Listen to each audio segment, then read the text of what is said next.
What's up, and welcome back, fellow Siege spectators and players. It's another installation of the Siege Double Shot coming at you, ESA Cup style. I am the Reverend Whiskey Glitter, and with me, my partner and co-host, Mr. Whiskey Run. What you say, Whiskey?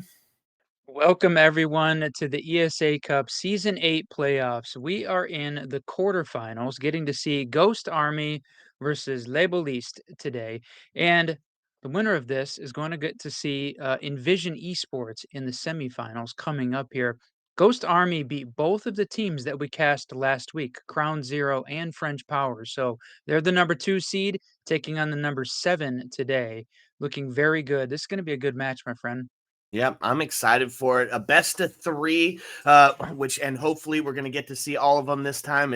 Want to see some of that decider map action. Let's see. Let's take a quick look at what the staff thought was going to be the outcome of today's game as we get into the predictions. This one definitely more balanced compared to what we saw last week. Last week, the staff very one-sided, almost everybody voting for Crown Zero, but unfortunately, they were the losers. This one much more balanced between the two teams, so no one having a clear favorite here. And I have not seen either of these two in person, but based on the stats, I would probably go with Ghost Army. Yep. Well, you'd be in the not the majority then, as the social vote also dictates that Ghost Army is not in the favored position here. So yeah, I don't know, 50-50. It's about as good a chance as any to see this one go the distance. Yeah, the big question though is going to be which maps are they playing on to try to find out who is going to win this one because maps definitely play a huge part of where we're going to be at the end of this thing. So, Cafe Nighthaven banned out at the beginning. I know Nighthaven has really become one of your Hmm. favorite maps. I really enjoy casting that one as well. So, Bank Consulate gone. We get to the picks. Number 2 map on your list, right? Yeah, Border, baby. We love Border. It's got a bunch of variety. It's going to bring a lot of surprises, hopefully, to the table. And it's very fast. It's very quick, and very attacker friendly. And then you said it, heading on to Oregon next, is though not one of our favorite maps, but definitely one that is necessary in the pool. One of the great equalizers there. And then Chalet and Skyscraper followed up as bands. Then we head, if it need be, if fate decide, we head to Clubhouse. That's right, Clubhouse, the great equalizer, but I mean, between these maps, we have seen them definitely cast quite a few times all over the place. So I'm feeling like still Ghost Army is the one that seems like they got just a bit of an advantage here. Yeah. Yeah. Oh man, I'm excited for it. So, Border being the first map, we've kind of went back and forth on exactly where that one's going to stand. I'm hoping it's attacker sided.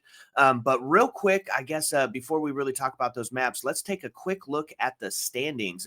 Pull up the bracket real quick. Mhm. As you can see, that there's been quite a few games that have went on that we've actually got to be a part of. Yeah, that's right. We talked about it. We're up there in the quarterfinal, the second match down at the top there, getting to see. We saw it last week, one of those lower bracket games with French Power moving on. So the winner getting to take on Envision Esports there in that semifinal game in the top. So still a few great teams left in the bracket, fighting their way through. Double elimination takes a little while, but gives everybody that shot to make it to the grand final at the end. Yeah, that's right. And that's what we're all going for, right? The big stage, the grand finale. Oh, okay. So what I was gonna say, real quick, is that I've been loving some of the border picks that we've had lately across the leagues that we play in, and we've seen that it still can hold some of that attacker sided heaviness, right? That attacker side of favor. I'm thinking that if I'm gonna call a guess right now, because they're so equal, I'm calling 3 3s across the board on split, especially on border. Yeah, I think it's the border used to be, like you said, really attacker sided, even in the defensive meta, still sort of trending that way. See how the bans turn out because one of the big things here in the ESA, we've seen Monty banned out 50% of the time, 51, I think. So whether or not he makes it through and is part of this attack push is going to be a big factor in how it works out. So I think we're still waiting on getting everyone in the lobby. So we could probably take a quick break while we finish that up. Yep, sounds good. Sit back, relax, because when we come back, we're bringing you the first map. Ayo. Let's go.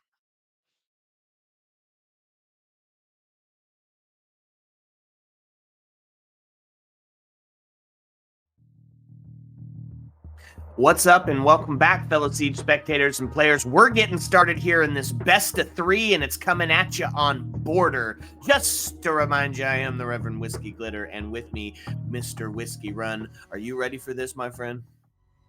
Yes, sir, my friend. Border. Starting off, fantastic map. We're seeing Ghost Army versus Les Boulistes. If you're just joining us, you're catching us at the perfect time as the start of the best of three is happening.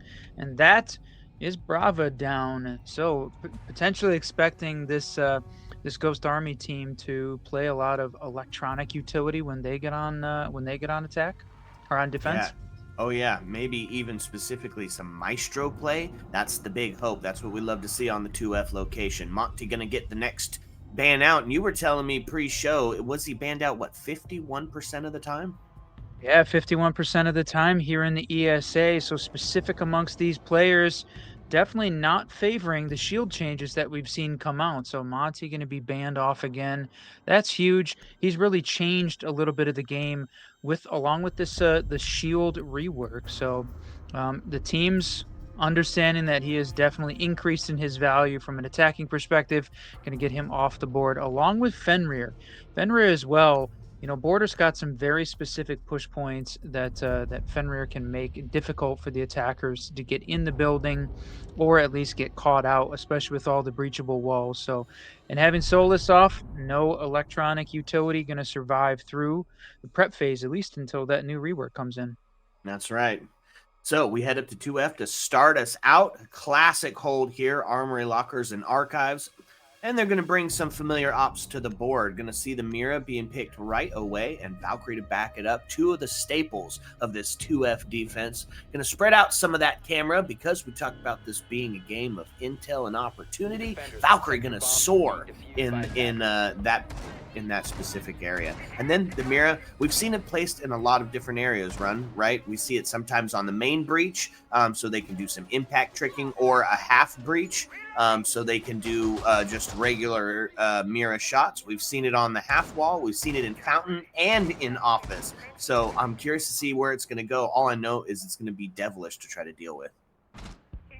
Looks like the way they're setting this thing up, this the mirror there on main breach with the shots over into that security CCTV area. So I'm imagining we're gonna have potentially at least one defender trying to hold down that area, or you got the mirror window there available for somebody playing behind it to take a couple shots in if the defense doesn't realize you got a clean line of sight between. So a lot of valley spawn here. Not going to see a huge east push, it looks like, to start this thing off. Yeah, but knowing that the Bravo was on the board, what are you going to bring? Or that was off the board. What do you bring to help combat that? Well, it's the IQ. And that's going to take that gadget and suss out exactly where those Valk cams are at, exactly where those Malusis are, those mute jammers, and give them just a ton of intel. Kind of doubled up. Oh, say kind of doubled up on the hard breach whiskeys. You're going to see both Habana and Ace to really try to open up. Looks like we're going to see some push into the square. It's going to a couple of shots down 90 is the IQ going to suss out some more of those gadgets, and they do get that office wall opened up immediately. C4 rings out as Mir trying to get active, does get droned out, can take another shot through the doorway, not going to amount to anything, get the intel off the board, and live to fight another day. That's right. That C4 ready within the first 30 seconds of the match. That was huge. Malusi here in an epic position. I'm not sure that they know she's there. They've got the Claymore in place, so she's going to have to be careful how she approaches it. But that was definitely a potential game-changing flank here. If she can get the Claymore, yes, she does. Oh, but IQ dodges the bullet, survives. They know where she's at now, so no huge flank coming. Gonna finish her off. It's a Diffunder 3v5. has been Half discovered. the round still left though, so plenty of time Bomb available located by for attackers. well, Ghost Army's gonna struggle in this 2v5 now. Yeah, that's a tough position to find yourself in, but tries to find the 180 flick, not going to amount to it. Going to take both as he pushes in, and that's going to be one for the attack team. And that's something we were talking about kind of early on here. Is that before the recent meta switch, Border was somewhat considered attacker friendly. Could vary a little bit on console as opposed to PC, but for the most part, stays the same. And that's transitioning. Even in this defensive meta, Border is still a place that you can likely find 2 to 3 round wins in your favor. And if you're really on fire, split your direction. Yeah, I mean it was a good push in there. We saw the defense Attackers trying need to to hold locate and from defuse the bomb. east stairs, those like that southwest corner of the map as well. Malusi was there, so close to getting that huge flank. If she had been able to take down IQ playing the top of that south border balcony, that would have been amazing to have that one go down. But unfortunately, couldn't finish the kill, couldn't complete. Saw Emperor grab, I think, was that a triple there from him to finish out? For sure, a double there at the end of the round to give them the boost. So, but 5v2, they were in a great position there 10 pretty seconds to early go. within that first minute, heavily sided for them. So, it's going to see 5 this seconds to this insertion. defending team sort of set up in the same way they did previously. Still Attackers bring out must the locate Mira and and defuse the play that bomb. 2F site as well.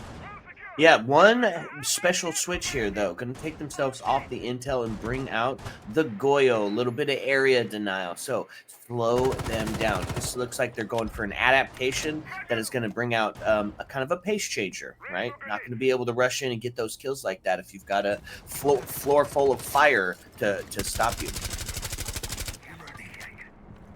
That was a triple there from Emperor.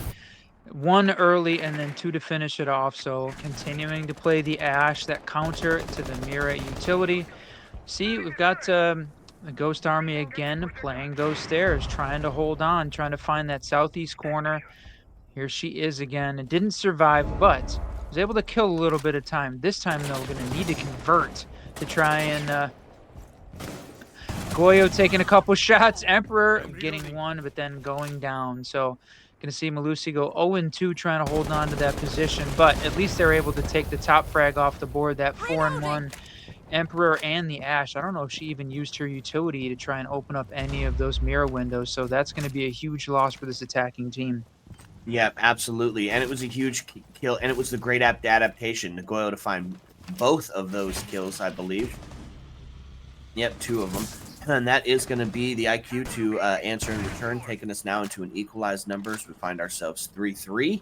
The minute 29 still left on the board, and it's going to still got a couple of players outside. So still kind of putting themselves into a bit of a redirect, a little reset here as they go for their back end of this rounds push. Great drone spot there. You could see IQ had her drone up in security, covering that, and I think making sure that none of the defense was able to grab it. But there is the ace. We talked about the fact that the Ash charges weren't available to try and crack those mirror windows, but Ace trying to get it Bomb open, but located a by attackers. well-placed mute jammer going to prevent that window from opening up. And they do have the Goyo down in sight, and that's the flash is starting to ring out. Does put the mute onto a full white situation. A prone position going to find a little bit of damage. Oh, what a wall bang, though. As Goyo, or no, not Goyo, as Mira finds himself one. Throws the C4 out, but going to pay the price for that. Now takes us into a 2v2. It's a low health scenario here for the Goyo, however. He's taking the jiggle peek, looking to find himself one. Gets out of harm's way. Now puts us still into a 2v. It's the battle of the vectors here as Mira and Goyo try to hold on. They don't know that. Oh, they did not know Mira was playing Armory Death. She's able to get one and then two. No way. The dueling vectors finish off this attack team that looked heavily in their favor initially. And wow, what a way to clutch that one up and take their win. Defense for the first time. We go tied up 1-1. Great play, a little bit of a miss by the attackers, not catching Mira there in Armory. She distracts the attackers by taking down one, allowing Goyo and that other vector to clean up the mess. Yep. Huge play, great teamwork, and it obviously Attackers the need to reason they won locate the and round. defuse Sticking bombs. together, great communication, wait for the push, take the swing, win round. Easy peasy. So let's take it down to the first floors. We see our first of the first floor sites of the evening and or of the evening, and going to take us to vent workshops. And on the side of the defense, going to be a little bit of a switch up. We are going to see the Valkyrie make her way back onto the table, right? Look to see some of that C4 action potentially in use as they go to take that verticality, which will be a strong part of the push here. As you can see, they're bringing the ram out, 10 but seconds to go. not they must have got a beat on the vigil because they're bringing out some roam clear here in both the Dokkaebi and the Jackal to make sure that they really suss him out. They want that Attackers are top floor moving out to control for locate a that bomb and fuse defuse there, it. Mr. Whiskey. Yep, exactly. You called it out. Roam clear for Vigil. Great call there.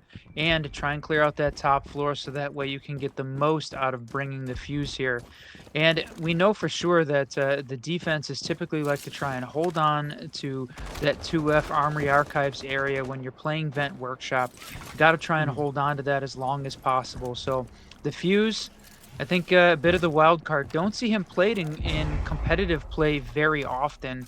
He's very loud, very noisy, and clearly you can tell where he is at when he's placing those charges down. So even playing from below, you still have got a chance to take Fuse off the board. But speaking of going off the board, Emperor going to go down early again. Another huge loss. At least it seemed like initially. So, that's the roam clear of Jackal and the frag leader. Yeah, and then now the fuse to go down does get traded out onto the Legion as we find ourselves just under 2 minutes left on the board. Ram going to start to get active, open up some of this floor, look to see if they can take advantage from this top angle. It is down in the body balance, but if they can find one to equalize, so put themselves right back into a winning potential here. Now, Vigil going to be holding down into the customs area on his cams, making sure that he's going to be able to bring that flank to the table when the execute starts to happen. Yep. Working along, now that the fuse is not available, going to try and open up all this vertical space there with the ram. But good call here from the Dokkaebi. They clearly know where she is at, though. So this is a dangerous spot to swing. Oh, with Oh, his back to it too. she Yeah. heard the Valkyrie running, not realizing Vigil was in the corner. That's the issue with having only the audio cues and not droning to back up that intel. So unfortunate there. Ramsey's going to get a triple, though. Jeez, takes us into a 2v1, to a 1v1 as we find ourselves in an old-fashioned showdown. A bit of a pre-fire comes through. Little distraction. Now it's going to send some fat flashbangs below. This got it on the right spot, but the Malusi going to back him up, allowing Valkyrie to get back in sight. Now takes a shot, pretends that it's going to walk away to the other side. There's another flash ringing out. Going to try to go for the revive here. So, Oh, got it. looking for it. Oh, my Lord. Boom, there's one back into a 1v1 scenario. Up and then right back down, Whiskey. Live for literally 2 seconds, but here it is. The prone coming out. Who's going to win it? Ramses does. And a 4K to finish that one off downstairs in the workshop. Jeez, just knowing that they're going to be proned, finds themselves the kill and wins the round for their team in that 1v1 showdown. That's the round rotate done data, Whiskey, as we find ourselves in a 2-1 scoreline. Going back and forth. Let's see if history will repeat itself. Tie us back up. Ramsey playing the Ram, is that intentional or just siege poetry? It's siege poetry, my Defenders, friend. protect your bombs from being defused. Gotta be. Run it Yeah, back, they say. It was a great play there by Les Boulistes, taking their second there on attack, but certainly off the back of Ramses in that 4K there in round 3. So combine that with the 3K from Emperor, you've got two players sort of fragging out at this point. And I think they would have been even a little bit closer if Dokkaebi had not unfortunately caught that that stray bullet there. not realizing that Vigil was hiding, and just good teamwork, I suppose, from the defense, trying to confuse Dokkaebi with the audio cues. So she's going to be on the board again. So again, heavily committed from this Le Boulistes side for the roam clear, along with the Ram, the big changeup. I think just bringing out the Buck instead. Oh, yeah. Not a bad call here. Gonna double up on that top-down control with the Buck and the Ram on the board. Double up on the roam clear as they've got the Jackal and the Dokkaebi. This is definitely a lineup that's dedicated to taking this top floor. You're gonna see they're gonna continue to hold that east stair because it's such a great time waste. And look at that; it has no clue. So close, you can hear him moving around, waiting for it to be opened up. Kinsey really likes holding on to that position, right? We've seen them play there both on Malusi and back on the Valkyrie, trying to hold on to this position. So it's clearly a spot that they really feel important to hold. You don't always see defending teams hold that exact angle as specifically here, but look at this. The run out happens, but IQ not on her drone and able to switch off very quickly to get that kill, and that's unfortunate for Tom. Looked like he was gonna win that one, but Oh did she? no! Yeah, No, yeah. she had the C4 pre-placed below the door on that east door coming in from the valley side, and I don't know if she forget that it was eye level with her walking up the stairs? I don't. I'm not sure what happened there. We're gonna chalk it up to a misclick as Valkyrie takes herself off the board and gets relegated to the camps, puts us into a 4v3 as the defense now Oh down to some no. shenanigans. Bomb located by attack. Okay, so it's going to be the attack team starting to set up this vertical pressure, a little bit of that presence. As you see now, IQ and Buck have taken up top, allowing the team to start getting active, but that's going to be the Wamai able to find the kill, now taking us into an evened up 3-3 as Buck's taken off the board. Now, they still got that vertical to be had here as Ram going to be able to open up without really putting herself in any harm's way here. Oh, there we go. There's the shots from down, but oh my lord, the Great Got making it. it Got it. impossible, but they did finally end up getting it. That's now the Vigil rotating up top, finds one, Jump's going to back down, probably going to take the scenic route now. Yeah, rotating back along, got it, cloaking on to try and avoid all of these attacker drones to figure out where he is, where that rotate's going to happen. You do still have the Dokkaebi on board, so she can still use. Oh, she's got no more calls left, so they don't have an opportunity to try and find him. Going to bait it out with the plant, and there he is. He takes the swing coming from the custom side, playing bottom metal. The flash is coming out, but that is the diffuser down, and you got a pair of attackers, and they've got vertical outside control on repel. It's going to be a very tough comeback here for Vigil. Okay, there's a no way tough. That didn't look tough, Whiskey. Made it look Holy easy on the smokes. 360 spin down to end it. Position compromised. What? Oh. Well, What game my is this? thought was that we were going to see the attackers try and hold the defuse from repel outside, but they completely flipped the script and tried the swing in from sandwich window upstairs, but that was exactly what Visual was expecting, able to get one and then the second. So that was a bit of unfortunate timing and a little bit of aggressive play style there from the attackers. I think they could have held it if they had held those positions definitely more conservatively. So uh, I mean, they were up 2-1, and had the Attackers need to diffuser down, and locate and maybe could defuse as afford to many take a bombs as little they bit of can. risk, but they did not expect Ghost Army to come on so strong there, and just a great individual play by Vigil. Yep, absolutely. You said it. Risk not, want not. They went for the biscuit and they came up short, unfortunately. But fortunate for us, that's going to tie it up, Whiskey. That's going to take us into 2-2. So we're going to see it back up to the 2F. 2-2, back to 2F. Let's go. And also, not 100% unusual, a little 10 unusual. seconds left before Kinsey in the Twitch chat confirming that, yeah, the C4 on the stairs was a misclick mid-round. So, At least we got sort of that inside reporting happening from the team in the middle. You know what's funny about that is the second time we've seen that. I think like in the last week. Didn't we watch that earlier? Somebody did it on the same exact staircase. Yep, exactly. Except for, I believe it was successfully used against an attacker, and I don't think it wasn't a self kill, right? It was, I think it was successfully executed.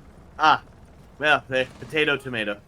Okay, so on the defense, we're going to see another bit of area denial come out. So you're going to see the smoke on the board. I love the call. I'm curious to see where he's going to be utilized. Is he going to be hunkering down on the side? Or are we going to see what we've seen a little bit now, that roaming smoke, using that smoke canisters to clear out the area, allowing him to get back to site? I'm hoping that's the case. Look at that. You had the attacker. Oh, Buck was playing in the hallway, waiting and not realizing that Wilmai had to rotate open and ready to swing out of the office. Just great play there from well, really both sides. Right, first to take down Buck. That's the vertical control, and then the refrag on Wilmai for the defenders.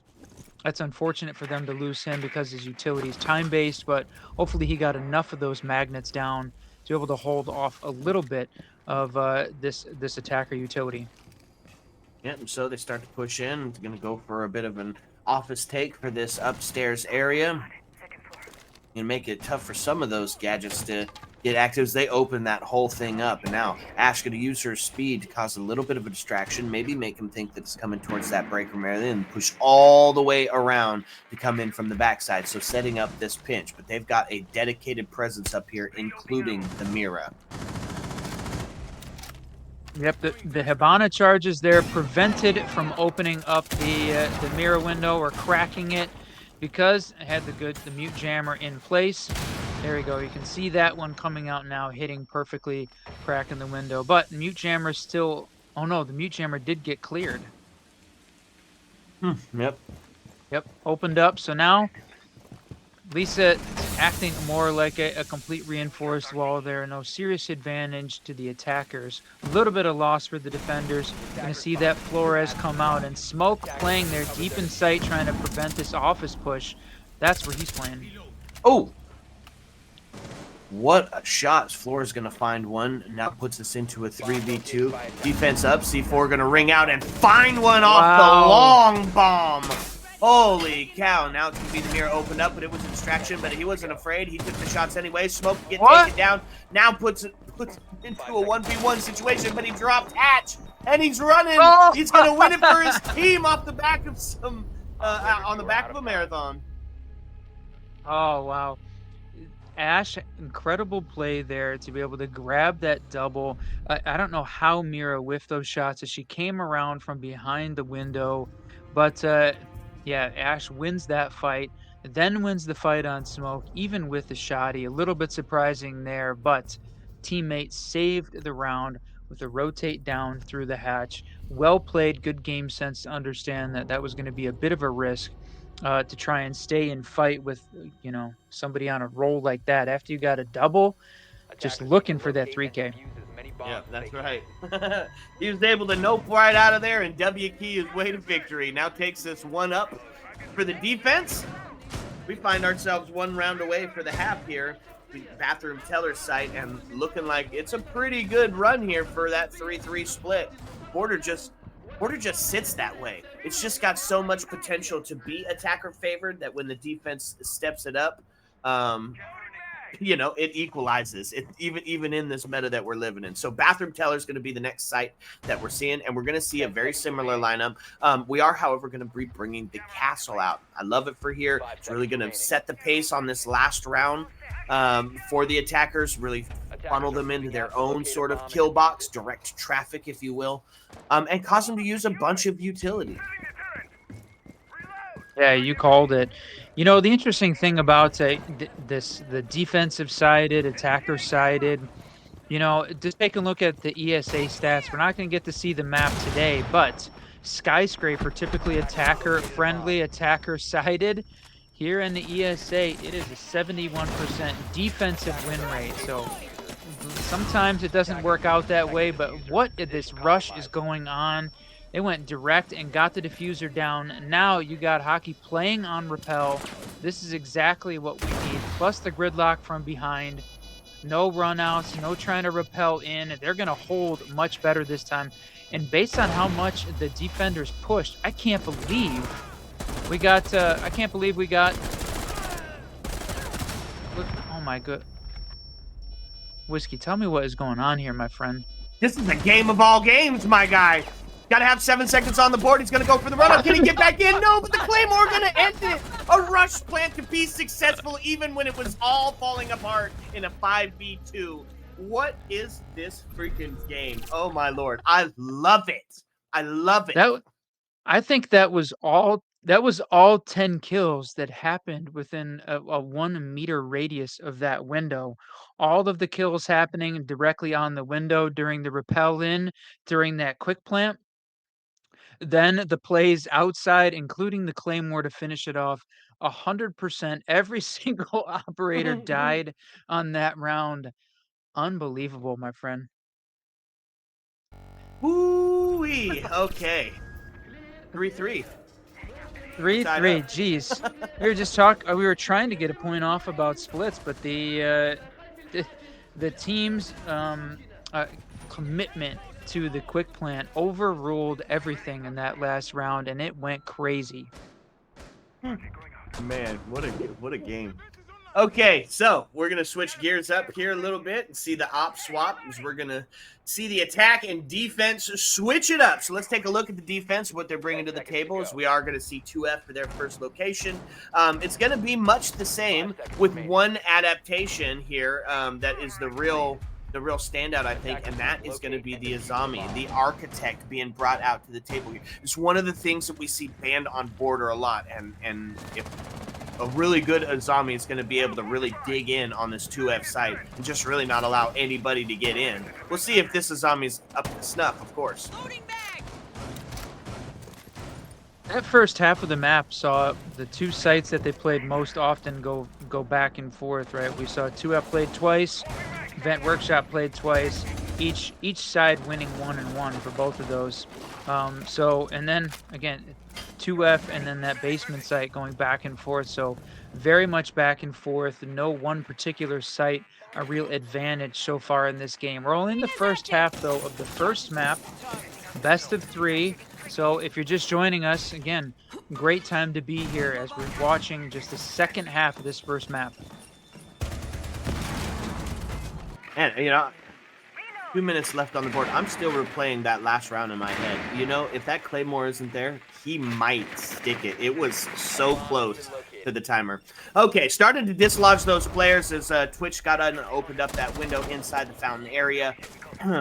Brought doubled up on the drones. The floor is going to really try to force them out, and that's going to be the floor is taken off the board. Is Frost going to find the kill? Frost to find a double now, but pushing in into the office area, trying to put some pressure onto the fountain. It's going to be Twitch to take a little bit of damage, and Frost in return. It's a 5v3 with a minute 26 left on the board. Boop! Mira now pushing in, or got the mirror kill, now pushing into sight, Whiskey. That was exactly the spot that he lost out to several rounds ago. Oh, some great shots coming out. I thought for sure that we were seeing this Le Boulistes team have a distinct advantage, but it has absolutely turned around. Ghost Army taking it from a 5v3 to a 3v2 in just under about 45 seconds. So they have made this thing happen. They've cleared out all of the defensive utility. You saw Frost try and get that deployable shield up and then immediately cleared off with one of the Flores drones. So now 3v2, attackers looking like they're in a good spot for it. But Kinsey with the triple kill. It is all down to Emperor, sitting at 7-5. He's had a great run so far. Can he hang on? Okay. Puts it into a 2v1, and that's going to be the diffuser planted as attackers become defenders become attackers, as Velocity likes to say. It's a low health scenario here for the Twitch. Oh, and the Wamai, and that is going to be the F2 to say good night. Post plant. Yeah, good hold there, playing off the back of that Kiba barrier. Great play there, and just surprising how that one turned out, right? Or I guess It's surprising how the round went. Ultimately, we saw Ghost Army end up in the high spot in terms of body count there and have a little bit of an advantage over that defensive team. But it got these rounds are coming down significantly closer into 1v1s and a little bit of a roller coaster ride Defenders, protect your inside bombs each from individual round. attackers. We're not seeing a true dominance on either side, not even on single rounds, right? Just some individual efforts that have been amazing, but it's just been just a roller coaster with who is leading, who's got the advantage as we go through each one. This has been a great game so far. Yeah, I'd love to hear what those comms are like. Each player is passionate about this project for sure, and you can tell in the way the game's being played out. So, TAC does go up in the scoreline on the back end of the half of map number 1. Going to bring a similar lineup to the board as we're going to run it 12 back on the seconds to 2F. insertion. Only one key difference here being that we're going to see the Valkyrie come out on the side of the defense. So, going to play a little bit more into that intel and hope for those C4s, 2 of them, mind you, to be utilized here. Yep, what? We've seen did we seen a offensive a C4 kill? We've seen a self kill with the C4. But I don't, have we seen an offensive kill? Oh yeah, remember We've the def long bomb? Oh, yes. Yeah, yeah. C4s have definitely been playing a much larger role here in year 9, season 1 of Siege. I think that we had seen during the latter half of year 8. With the change up in the way that the grenades are being played and the change up in that grenade meta, I think it's definitely changed how they're being played. And more impactful is the answer. They're playing a bigger part in the defense's setup. So here you got 3 on the board for this round with this team leaning into it. So all tied up as the first minute starts to wind down. The drones doing what they do best, hunting down where these defenders are and all the utility associated with it. Taking a little extra time with it to make extra double sures. They do have that denial on the board. Blinding them. Sends a flash in, takes the frost mat out, and gains a little bit extra real estate. Gonna start pushing into that office area. Yeah, it was unfortunate. We saw Twitch trying to get her drone in and try and clear out some of this utility, but just great play here from the defense, blocking all the utility. The mute jammers are absolutely coming in clutch here, preventing the opening up the windows, opening up the walls, but also stopping all those Flores drones. It's just been really well played so far on the defense from a utility perspective side. They're trying to find a way to win, and Ramsey's gonna grab a double here, playing from behind, gonna lose that gunfight to Iron. Defender is And exposed. just like that, it's a 1v3 whiskey, and it's low health too. Just the mere fragment of a bullet gonna take Ash off this one. That's Yeah, the go. Kinsey stuck 4-6-1. Okay, let's make it 4-7, unfortunately, as Gun walking down the hallway. You can see those yellow pings, knew exactly where she was playing at. Easy cleanup there for the defenders. Tie us up 4-4. Okay, back and forth. Exactly what you'd want here. Boy, they are just bringing all the stops to the table. So where we're going to see next, it's going to be ventilation room workshop. And we're going to see a couple of classics coming out. A couple that we've seen already being played on this first floor. One of them specifically, the Goyo. Defenders, protect your bombs from being I love the Goyo, and I love how more often he's being brought out, because even though we're in this defensive meta, it's still, when you've got a well put together attack team, seems like you can just run through sight. Castle, Goyo, Legion, those are all characters I love seeing brought out to really set the pace of the game here. Yeah, you called it.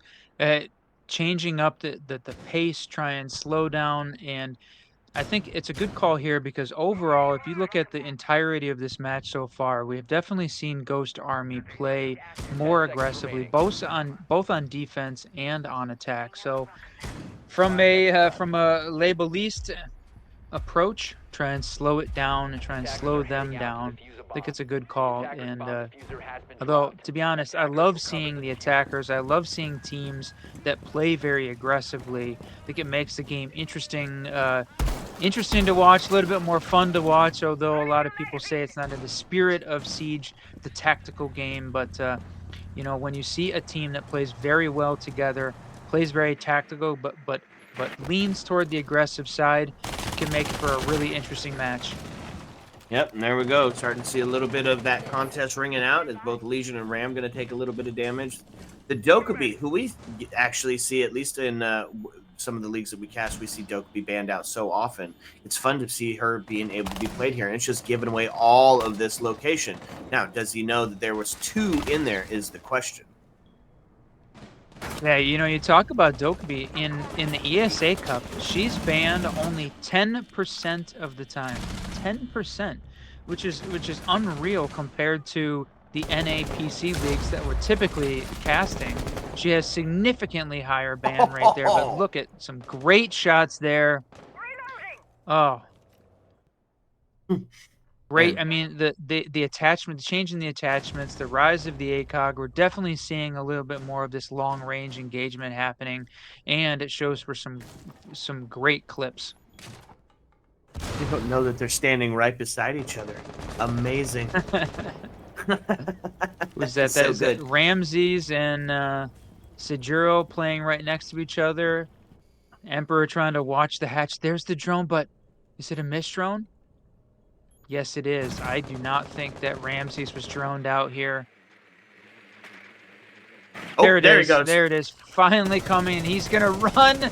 Ash not have quite enough time, but he's going to try and catch it on the reload. C4 comes out. Oh, going to get caught on the top of the metal detector scanning equipment. Unfortunate there. That one was going to hit. Now takes us into a 3v1, 48 seconds left on the board, and it's just jiggle peek all over the place. Gunfire coming, the cross set up, and that's going to be an easy one there for the attackers to finish up. He was taking a shot on 3 different people within about the 2-second time frame there, taking engagements, not unfortunately connecting, not hitting, not winning, but great play there by them. Okay. Back up in the scoreline, 5-4. Let's see what we're bringing to the table now. Seems to be the plan here, right? You run the map, lose it to attack, run the map again, adapt, win the round. That has absolutely been the story of the entire game. We talked about it, both 2F and this Vent Workshop. The team's not deviating from the script. If there was a script, there isn't. I'm just kidding. But of course, it looks like there is, based on double 2F, double Vent Workshop to start both halves of this game off. Team's feeling very comfortable with this. This one is Boulistes map pick, so definitely expecting that team to sort of take this one so far. But right now, Ghost Army, I think we talked about 50-50 picks with the social, with the staff, and I can see why this one was a hard one to call because they've been going back and forth. Jeez, okay. That's what you love to see. Adaptation on the board, going to lean into the Intel Whiskey, as here's going to be the Pulse. You see him played in that customs area quite a bit, as that's such a great site. You know they're going to take a little bit of security when taking that 2F location. So having the Pulse on the board, able to help with the intel of the Valkyrie and the BP from Legion, I mean, we are leaning in to knowing exactly where everybody's at. Hot breach. Yep, you can see, you called it out, Pulse playing downstairs in custom. You're going to see Grim try and use one of those can openers to open up that location into detention, try and see whether or not they can get an angle there on Pulse. Legion going downstairs to back him up as well after giving Dokkaebi a little bit of the goo and taking her down in some health, but still got at least one call left, still has a little bit of that utility left. Still Pulse holding on to this spot. Going to see if they can push him out potentially, or they're going to focus more on the site direct and see if they can get him caught out of sight. Either way, he's got a phone call. 5-5 is the first minute 15, has already dissipated off the screen, and Mir going to take a bunch of damage, lose her life. Will Mai the next to follow, but it's going to be some Goyos. Take the Goyo fire to take the Dokkaebi down in some health, and that's going to see the C4, but they are moving. Not even going to be close. That's going to be the shots from Bub, and now it's all resting on Pulse's shoulder, and that's going to be a flawless round. Iron with a double there. Great play, great intel. Yeah, and exactly sort of what. Oh no, Ramsey's Oh, out. no. We lost the player on match point. Oh, and it looks like a bit of a rehost. Okay, folks. All So right. here's what we're going to do. We're going to set the lobby back up. So sit back, relax, because when we come back, we're going to bring you the stunning conclusion to map number 1. Ayo.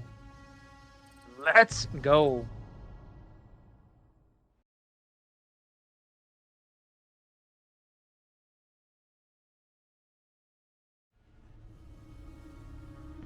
What's up, and welcome back, fellow Siege spectators and players. If you're just joining us, well, you're just in time. This is a best of 3, and we are at the stunning conclusion of the first map. It is 6-4 currently as we head on to a match point scenario. I'm still the Reverend Whiskey Glitter, and with me, Mr. Whiskey Run. What you think, Whiskey? What a great match so far we've been treated to today. 6-4 match point on the attack. We saw a 3-3 half to start this thing off. I know we talked about it during the setup.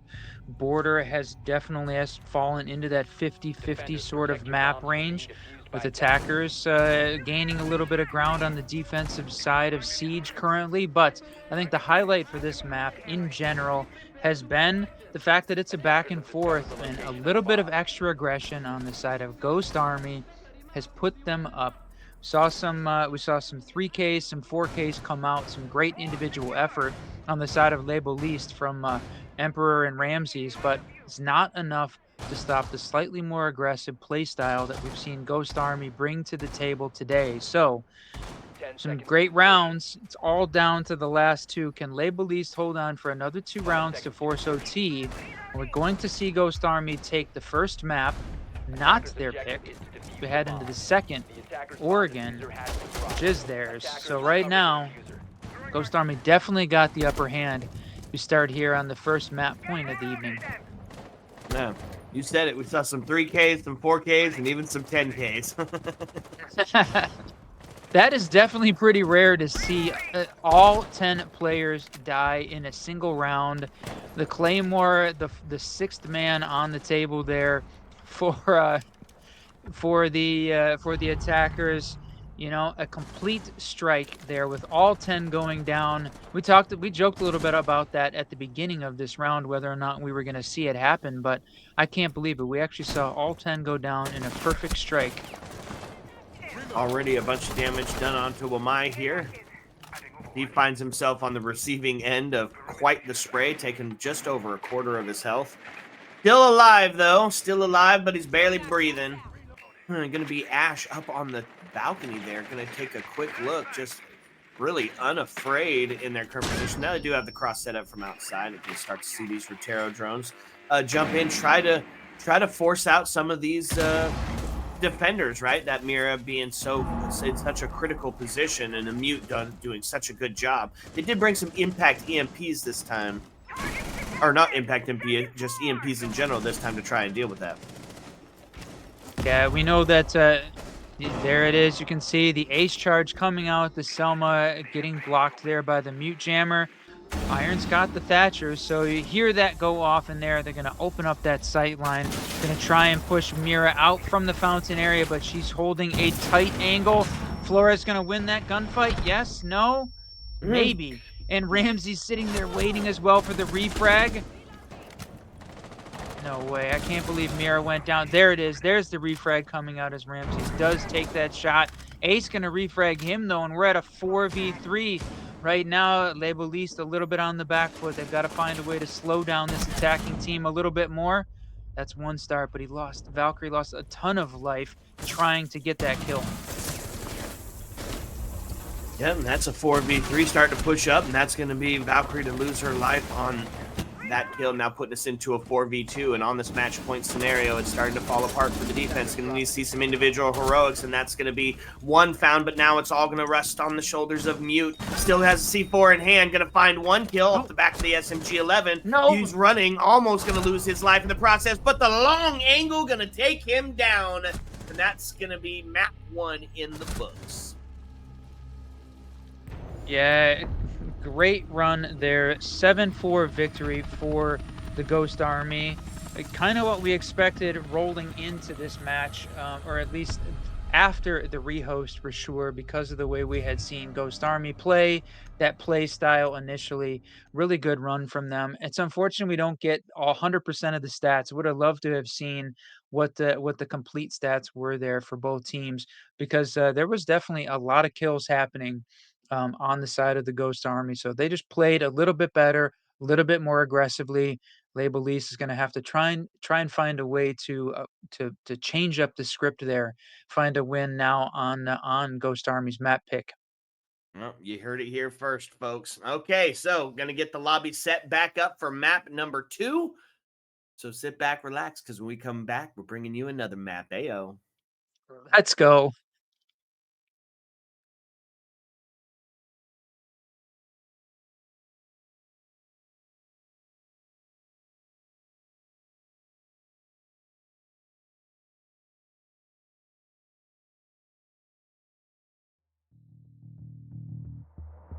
What's up, and welcome back, fellow Siege spectators and players. It's map number 2 in this best of 3. The first one was dramatic, to say the very least. I am still the Reverend Whiskey Glitter, and with me, as always, my partner and co-host, Mr. Whiskey Run. What you say, Whiskey? Welcome everyone to map 2. We here are in the ESA playoffs. Upper bracket quarterfinals, Ghost Army taking on Boulistes, and the winner will face Envision Esports in the semifinals. That first map definitely went in favor of the Ghost Army after a real back and forth first half. We saw them just start to slip away as we got deeper in to their attack. So now here's the question on Oregon. Ghost Army's map pick coming off of a victory on Border. Does Boulistes have the skills? Do they have the strategy to try and slow down this Ghost Army team? The predictions, the social predictions, the staff predictions, pretty split between them, and I think ourselves even we were split, right? I picked Ghost Army. Which one did you go with? I also went with Ghost Army. Yep. Okay, we're aligned. Huh. The staff, the social, that'll be the big question here. But Lebanese put up a great fight. We saw them win back and forth in the beginning, but just lost that momentum. So especially after the rehost, they sort of we had a rehost during the first map, and they definitely lost a little momentum after that. So now they've had their break, they've had their time to recollect, and it is Oregon. We for sure have seen it. We've played on it. We've watched these teams, and this is map that I think they definitely have some strats ready for. Yeah, well, I mean, let's check it out. Let's talk about the bands real quick.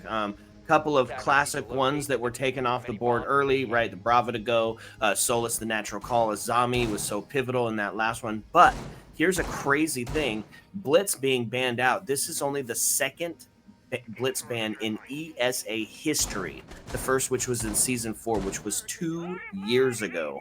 So the Blitz ban being quite crazy here. Definitely, probably Wow. feel some targeted here. Yeah, targeted and also, right, we talked about during the last map that Monty was banned out 10% of the time. Huge ban rate there for 10 Monty. seconds to go. I think partially because of Attackers the securing the location of a partially bomb. because of 5 that seconds remaining. shield rework, right? So now we saw Monty banned out during that Attackers first are map moving on to defuse Border. the bomb. Now Blitz here, and I get the feeling that that Blitz ban is probably going to be more prevalent as we roll into the latter stages here of the ESA Cup playoffs, just because of the shield buff specifically. Yeah, absolutely. So we're going to talk about defense as we get started here. This is a Bunker Wars for the primary site. We are going to see the mirror. We were going to see the Mira on the board, which I was going to say is a classic and a staple, but going to be ended almost immediately as the round gets started, and that's going to be the body balance tipped in favor of the attackers. But Fenrir going to be on the board, right? Fenrir, Warden, a couple of options that we didn't get to see too much on the last, going to be making their presence known now. Yeah, that's right. Mira, she was down, but her utility still in place right up until Grim opens up that hatch with the can opener. takes out one of those windows quickly. So still does give the defense a sight line there into that blue. Just gonna have to watch a little bit harder here. And you can see Grim finding, looking.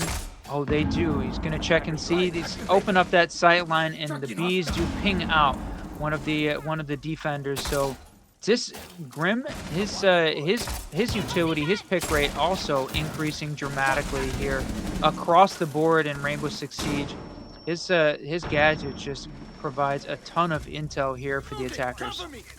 This is just a great attacking setup. Yeah, you're right. The bees being an instrumental part is intel. Oh, This does find the trade out, but it puts quickly into a 4v1 as Warden. It's all resting on his shoulder. He's trapped in the freezer. He is going to find one onto Grim. Now takes us into a 3v1. They've got his location. They've got the cross set up, the pinch. They've got the Malusi charge, and that's going to be the Warden getting taken down. yeah, great play there from the Ghost Army team. It was a very typical attacking strat setup. Open up the hatch and meeting, open up all the utility.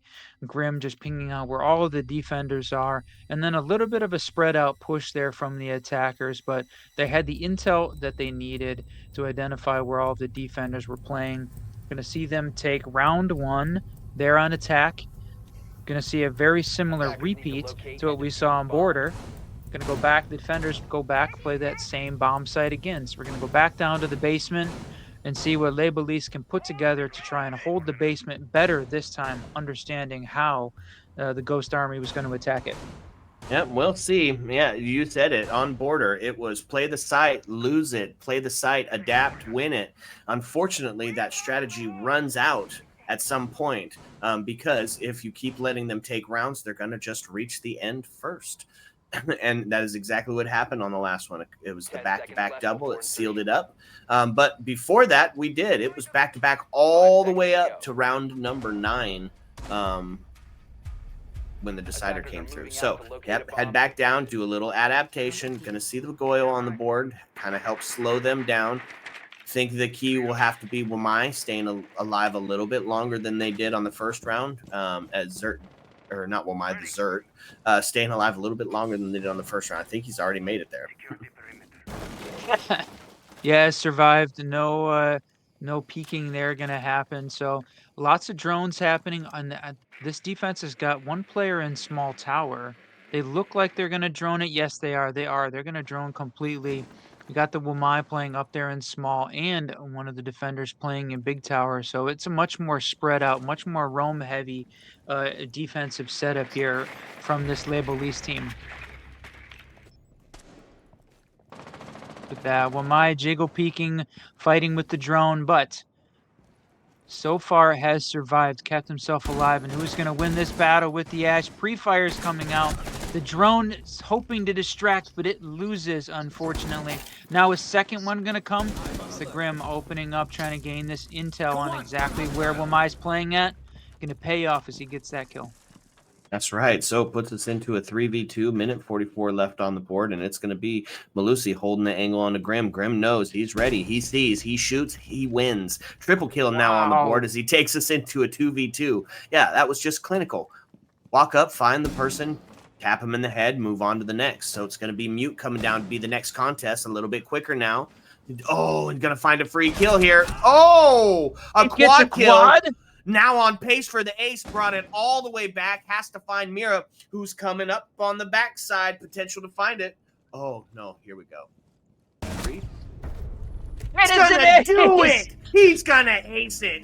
Oh, man. And a strike on the board. Sheesh.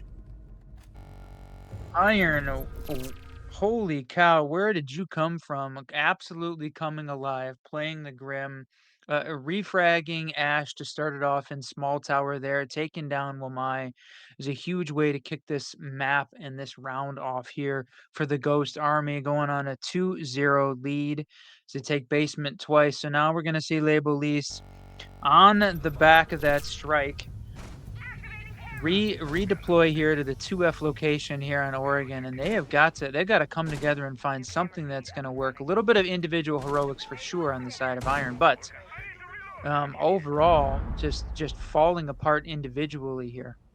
Yeah. losing the ones in a big way, and he just droned himself in, found every single kill, and then just acted on it. Then they fed him bodies. He said, "Okay, I'm hungry. I'll eat," and then ate them all. So we head up to the 2F location here for the next round. And that was starting to head in the favor of the defense too. Just what a round. What a game this has been. What a freaking match, man. So on the side of the go ahead. I was just gonna say that none of those kills happened, I think, in the basement. They all took place upstairs on the first floor or second floor. So, really just the heavy roam game there from the Les Boulistes team not paying off with how much we saw the Ghost Army and specifically the Iron coverage. So hopefully they got themselves in a little bit more bunker down strat, or at least they have a little bit more of a shallow roam game. Try and hang on a little bit here. Yep. So tripled up onto the balcony. So you're going to start to, well, almost quad it up as this is turning into a full south side take, or excuse me, full south side take. It's going to open up into the master, start to open up some of those sight lines. They've got plenty of people to help do that, that's for sure. Yeah, the defensive utility not working to try and prevent this push in from the master armory side. They've got all of the assets in place now, and they have been hitting their shots, but right as I say it, Zertolo gonna win one, take down Tom. So you still got irons on the board though, and wow, Had irons on the board. Another triple kill and a flawless coming out. Okay, that's a way to answer back. That was what they needed. We talked about them needing to come up with something here. All of those kills taking place on site there, and great job there from the Les Boulistes team, understanding, adapting. Even though they gave up what looked like a ton of map control on the Master Armory side, turned it around. Were able to get a bunch of kills there. I think a little bit off the back of maybe the Ghost Army being too aggressive, right? On that first round, or in round 2 where Irons got the ace, ton of droning happening. We didn't see nearly as much there in that last round. I think because maybe a little overconfident and Les Boulistes punishing them for that. Yep. Oh, okay. So 2-1 as we see the first round rotate done and first half of the second map. That's already the round rotate. We're flying through this round. And so we're going to see back down to the bunker war area, and a fun op going to be played. Denied to us on the last map. We're going to see the... Oh, never mind. They switched off. I thought we were going to see the Monty there for a minute, but no, not going to be the case. It's going to be the switch onto the Twitch. So you're going to go find a way to deal with those Miras. Yeah, the Miras and the Goyos. Twitch brings a ton of utility here, and the nice part about the Oregon basement is there's a decent amount of locations and ways that you can get the Twitch drone downstairs to be able to try and clear out some of that utility without losing them unnecessarily. So, looked like Kinsey was looking like had some sort of a bug, or maybe typing in chat, but that's huge. Gonna take down that top frag and that ace there from the Ghost Army. Yeah, that was a huge pick. Let's go. Yep. Huge pick. As they get that intel off the board, that's going to put some favor into the defense here, not only in the man advantage, but taking away some of those critical pieces of intel, the bees that search out every opponent, of course. So there you go. Talk about it. Going to get those Goyos started, and that's going to be another one as Ram's going to find the head of Ash, taking us into a 5v3 now. Yeah, this one looking very good for Les Boulistes. Boy, we started off this game thinking that Ghost Army had their number. They came out swinging and hard. Les Boulistes, though, has found a little bit of their footing, and for sure is making this look like they've got control of it. It's still early. We still got a minute and a half or a minute 20 left in this round. So there we're seeing the Twitch clear out the utility just like we said they needed to. Wamai, though, going to be ready to clear out that drone. Still got a lot of work cut out for this Ghost Army team, but they've got a little bit more momentum now in their favor here. Just got to try and win out a couple of these gunfights, get the body balance even back up before the push happens. That's the truth, but you've only got 60 seconds in which to do so. And so, you're going to start to see that push as they poke and they prod. Going to take a couple of shots onto the elbow area, force that player back through the rotate because, of course, being flashed, going to send him for some help from his buddies, and that's going to be Wamai to take a bunch of damage. But in this 4v2, Floor is now down to a very low health because they've got his number.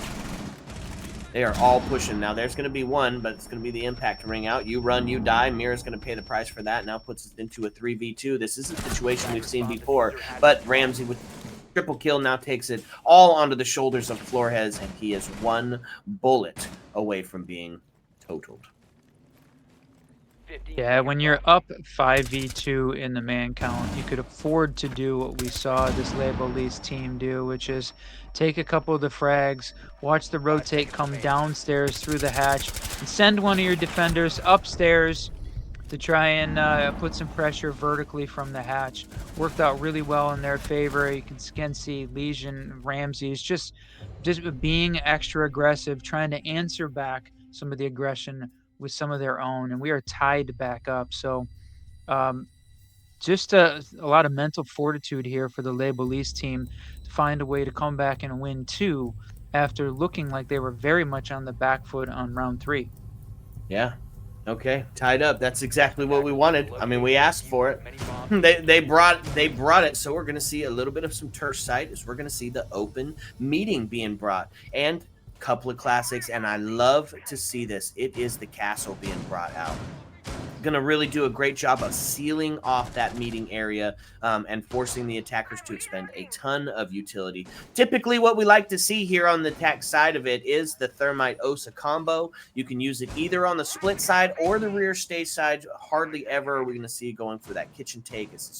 It just is not going to play out in the attacker's favors as well. Sometimes on the redirect, we'll see that. But we'd like to see the OSA or the Thermite get in, open up either that rear stage wall or one of the singles on the split. The OSA shield to go down, and then it's a plant on the verticality.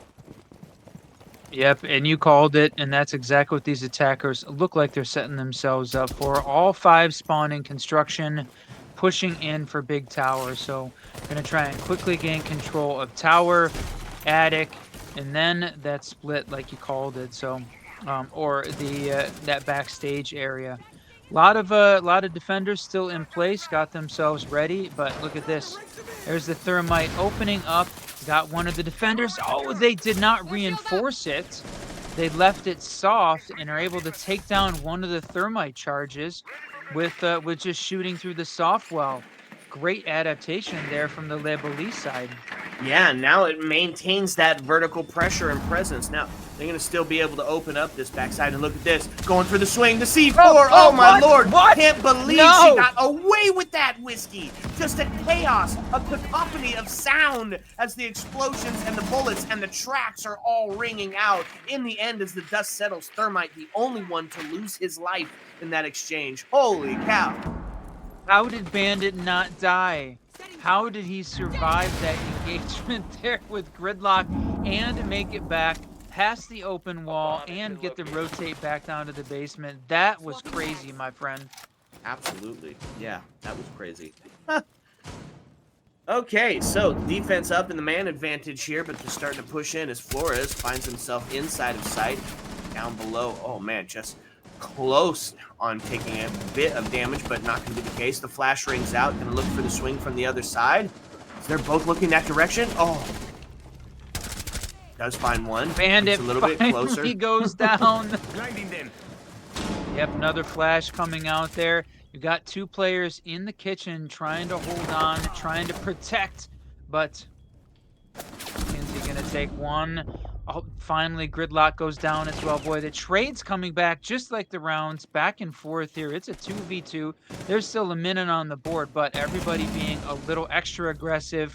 Gonna find one more defender. The last is left. Emperor playing that Malusi, trying to find her spot, but there it is. Gonna have engagement in the kitchen. Who's gonna win it?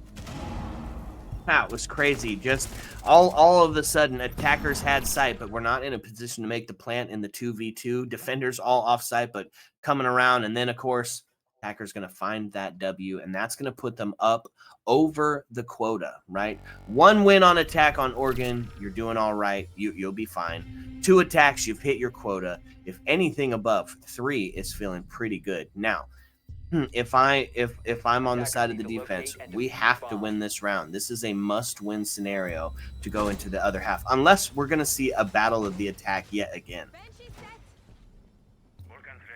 Great question. Battle of the attack. Is this what we need? Is this what's going to happen? I think it's likely. So from the defensive side, this they have definitely struggled a little bit. So they lost basement twice out of 3 times. And then on the 2F, Boulistes has won. So this is the site so far that they've been flawless on, even though it's 1 round. So hopefully that they're thinking this could be the round. It's going to be able to hold on and get them to that 3-3 split, because you called it. If the Ghost Army is able to win 4 on attack, they're going to walk into their map pick on Oregon on defense up. This could be, we could be starting to talk about a 2-0 victory in this best of 3. All right, let's see it. Defense, bring it back. Let's see it. Gotta see something here. So, what do they bring to the table? It's going to be the same setup, right? We're going to slow down City. Goyo, Malusi, Frost, all operators designed to make sure that you can't get in the building, and if you do, you're going to have a hell of a time doing it. So they get 1 Goyo off, and that's going to slow them down, but it's also going to give them a chance to get these Roteros out, start to see what's inside of sight, what kind of util can they get taken care of. Yep, taking out that Malusi there. That one's huge. It's going to be part of that slowdown. Going to give the attackers a little bit of trouble, but look at this. They've got some intel there on the Goyo playing downstairs. There's the drone kind of trying to hold on to the exit to Armory there. Here's the opening going to happen, though. They're going to get that games wall open, so that's a big piece of it. We saw the attackers get all of the assets in place, all of the sight lines that are typically opened up for an Oregon 2F take on the Armory Master side, but it all fell apart at the last second as Boulistes turned it around. So here's the question. I think for this round, this is more a case of, can the Ghost Army hold on to their positions a little bit better this time? Well, not going to be the first one, or the second, as both the Ash and the Thermite get taken down. That's going to be the man advantage heavily in favor of the defense, who does find 1. Takes a couple of shots, a little bit of damage, but not going to be the case, as we're going to see a 3-3. It's an even split on both maps. For me, though, is the highlight of the fact that we saw that 2F take both times there from the Ghost Army side completely fall apart when it looked like, again, they had cleared out defensive utility. The Flores had used his Roteros to take out Malusi traps, open up the sight lines, open up the walls. They looked like they had everything you needed to have a good, successful Oregon 2F take, but lost out both times they tried it. So kind of falling apart. I don't know, maybe that's their Achilles heel. But like we talked about, seeing Ghost Army go in, they're up 1 map to 0 on this Boulistes team, and 3-3 on Oregon on their map pick. This Ghost Army's map pick. So for sure, as casters, we're not biased, don't have any favorites, just love to watch good Siege. But, just calling it, it's looking like Ghost Army was on their way, but Boulistes not ready to give up yet. That's right. 5 seconds left before So, we'll see the op swap, folks, as we're going to see what Ghost Army brings to the defensive table here after the 3-3 on the swap. It's going to be a fairly standard, except for we're going to see the addition of the those pesky drones.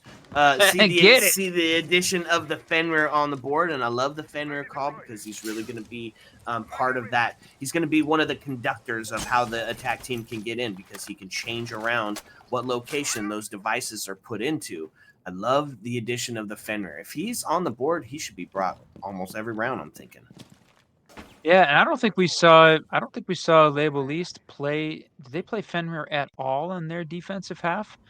I wonder whether or not we see this occasionally where a team will not play one of the defensive rings just because they're banned out so often that you're thinking, okay, it's Oregon, probably not going to get a chance to play Fenrir. Let's make sure we've got our defensive setup, our strats in place that don't revolve around his gadget, and just thinking that he's going to be banned.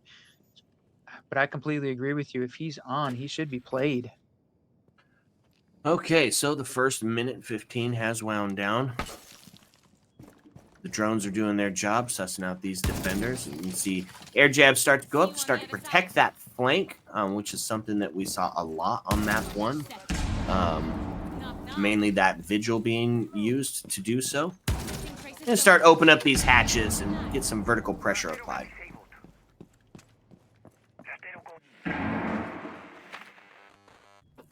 All right. Minute 14 starts to wind down. They've got a lot of util still in place, Whiskey. This is going to be a very fast collapse as we are sitting 5-5. I don't know how it's going to end when the dust settles. Yeah, that's a good point. Again, we're seeing Boulistes try and open up the sight lines, try and get some of this, some of this utility cleared out before they can try and make that hatch drop into E-box. But right now, the defender's doing a good job of thwarting all of those attempts. So continuing to see them maybe try and push downstairs. It's a little bit of a spread out approach there. Now we're seeing Ram go freezer. Yeah, they're hitting this from all the 4 angles from downstairs now. And there's that Fenrir. Keeping him into the freezer, and then he's going to get pulled by the smoke, and then trying to get away. He's going to lose his life in the process, but smoke gets taken out, and it's evened up, except we're going to find himself too. One shoots in, and now it's going to be the smoke come through, and the defenders are going to take that. Yeah, great. All that kicked off with a great pinch there in the freezer between the fear smoke out of the Fenrir, and then smoke's lethal, and then followed up with a hail of bullets. Just great play there, able to clear out the ash from Ramses. Then the rest of it started to fall apart. It got a little chaotic towards the end of that round, but in the end, the defense and Ghost Army coming out ahead, pushing themselves up a little bit there in the round count. 4v3 as we head into round 8. Okay, up to the 2F, and they're basically going to run it back. We've got the Fenrir back on the board, Warden, so you can't get any sort of quick plant through the window, although that would be fun to see. It's rare we get to see that in competitive play, but for sure whether it's the big window or the games window plant, would love to see one of those as a quick. But I think generally the teams have got their strats in place that make that really difficult. So this is from an attacking perspective, we saw Ghost Army basically fall apart on the 2F side and could not clutch up, could not find a round win. We'll see whether or not they change up here at all now that they're on the defensive side of the map. Hey, all I'm saying is we got a rush plant on border. I'm sure at some point we could get one on Oregon. That's true. The only it's got to be one of the only perfect strikes we've seen with all 10 going down in a round. It's just so rare. Okay, so we're going to start to see some of this T3 control here. So they're going to start to put some pressure onto Boulistes and Frost holding this long area. They do have it half breached there on the attic wall, so going to be able to rotate back into sight. Going to leave it up, however, for now. Allow them that access. I was going to say, geez, Frost gave that control up very quickly and then didn't reinforce it. I mean, typically if you're going to try and hold on, it's been a minute, but she really didn't spend a lot of time trying to hold on to it, but then not blocking it off seems like a bit of a risk. Sends a grenade deep to get rid of any frost traps that could be sitting at the base of that attic area. And it's kind of looking like, are we going to see the same thing again? Are we going to have all 5 alive? Nope, we are not. Nomad going to be the first to pay the price with her life. Trying to hold down that flank. That's going to put the body balance in favor of... Oh, my lord. The double to ring out. And attackers now find themselves in a very favorable position as they start to collapse in from the attic area. Sheesh. Yeah, losing that losing in the attic, but oh, Tom's gonna win one. Gonna continue to fire through that kid's window. Another double coming, or a double there coming out from Tom. Gonna take a swing gun, gonna not connect. Fenrir biding his time, a little bit of trigger discipline. They've got control of attic now, but Irons is playing deep, just watching that attic rotate.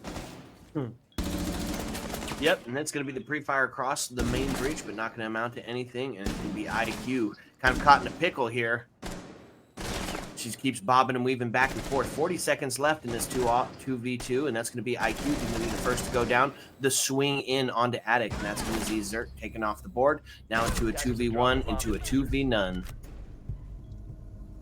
All right, the 2F curse broken. Now we see Ghost Army finally win that site, playing upstairs on defense. Gonna head into round 9 with now, again, some more of this this momentum happening. We saw Ghost Army take the first 2 rounds of the first half. Now they've taken the first 2 rounds of the second half. So it's where it fell apart, but 1F meeting and kitchen. It's not kitchen dining. I think it's unlikely we're going to see that one played, but when we saw the meeting played last on the first half, that was a Ghost Army win on defense. So see whether or not they've learned anything they can apply here. Going to set their strat up based around, again, that Fenrir. He's on the board, continue to use him, and it looks like it's going to be a bit of their advantage. Yeah, I love the call. Fenrir, Castle, Valk, Malusi. This is a really good setup here for this first floor site. Slow them down. Slow them down, know where they're at, and then, of course, take your shots, and that's exactly what they're setting up. On the side of the attack, it's also going to be the 3 similar ops that you see almost always for this take. Thermite, Osa, and Gridlock on the board. Gridlock is just the better op in this site for holding down that flank, getting those sound cues as it's coming from above or below. But yeah, especially because you're playing so close to stairs, that the stairs being such an important rotate part for the attackers and for the defense.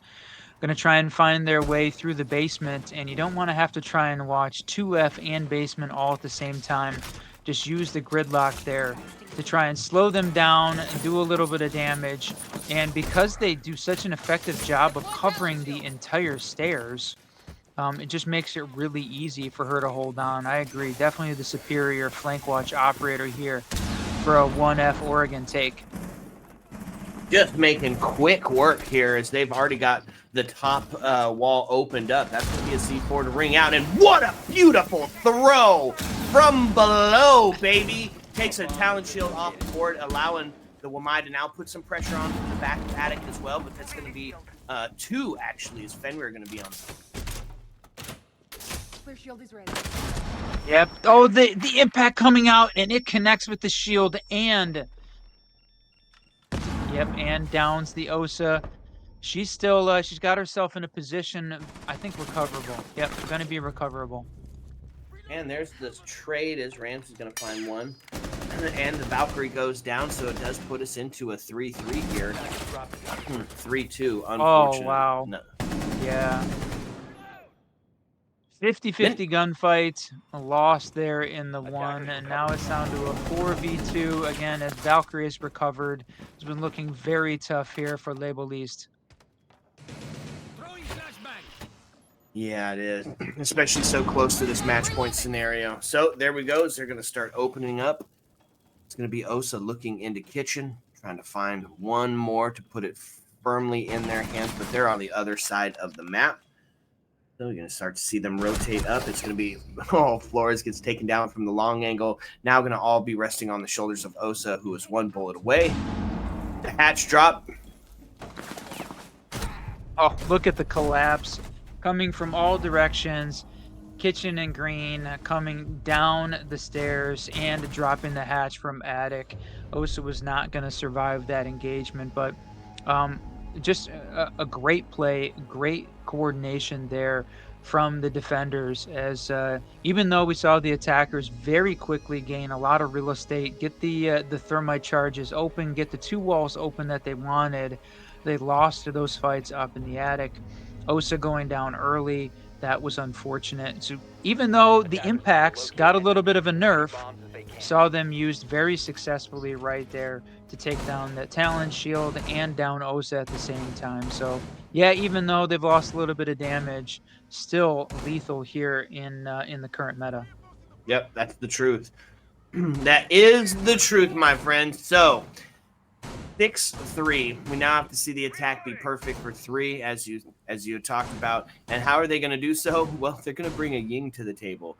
A little bit of Ying with a little bit of those Bs could spell disaster for the defense, and exactly what the attack team needs to start to put some of that momentum into their favor. 5 seconds to go. It's crazy Great. how often we've seen the Thatcher being brought along here because of all the util being used. Well, and I guess very fortuitous on the defensive side that they brought Warden along or planned out from this basement hold. At least they've got him to try and counter some of that Ying utility. But she was banned out at 60% of the time, so it's rare that she makes it into a match. This is going to be one of those rare times. But yeah, we've seen Ghost Army be flawless for 3 in a row now on their defense and on match point. Boulistes is going to have to pull out a very strong attack here on the basement and adapt to the way that Ghost Army played it because we've already seen basement once on this half that they won. It was 3 rounds ago though, so you have to look back. What did we lose? How did we lose it? And try and hold on. Yep, you said it. They won it once already, but again, 3 rounds ago, a lot can change in 3 rounds. So we're going to start to see them push in. That's the first minute that is gone, which means the drones have done their work already. A little bit of damage onto Hibana, almost the self flash, but she's going to get one of the hatches opened up as she continues on her journey to vertical pressure and presence. Looking for the rotate back down to try to catch them slipping. Yeah, already made the full rotate, not in that position anymore. So you're right, you called it out, Hibana, walking around trying to open that. The defender's not bringing along the Kaid, no way to try and block those hatches open. So it's just a time waster, just a utility waster there for the attackers. And there, great use of the Thatcher, going to stop anything that might potentially stop the Flores drone from getting in to knock out some of that defender utility. So to clear out the Malusia, it's going to make this hatch drop a little bit easier, and you can see the Grim starting to send them out. And look at that, Malusi standing on top of the mute jammer, trying to protect her position from Grim if he was able to get one of the bees over far enough. Not a bad play there. Great use of this shotgun. No kidding. Able to take some off. They're going to send some more bees down, and now they are going to get pinged out. 2 of them, to be exact. Not afraid, though, as the Yings are ringing out. That's going to be just a collapse of the attack team. Just an absolute collapse. Flawless round. Going to lead to that one. Oh, wow, my friend. 7-3 victory there for the Ghost Army. After their 7-4 victory, boy, they played that really well. They sure did. Oh man, this I can tell you with full authority, this might have been my favorite ESA game. Unfortunate that it was a 2-0 sweep, but just all of the variety that was brought to this cast was absolutely amazing. I'd watch them play again for sure. And just great individual efforts, good team efforts, right? We saw aces, we saw 4Ks, we saw flawless rounds. It just was a lot of back and forth, and sort of played out in both maps, sort of the same way, where we saw back and forth to start it off, but then Ghost Army just slowly built that momentum, and Boulistes could not find a way in the end to shut it down and stop them from moving on. So, what do we find?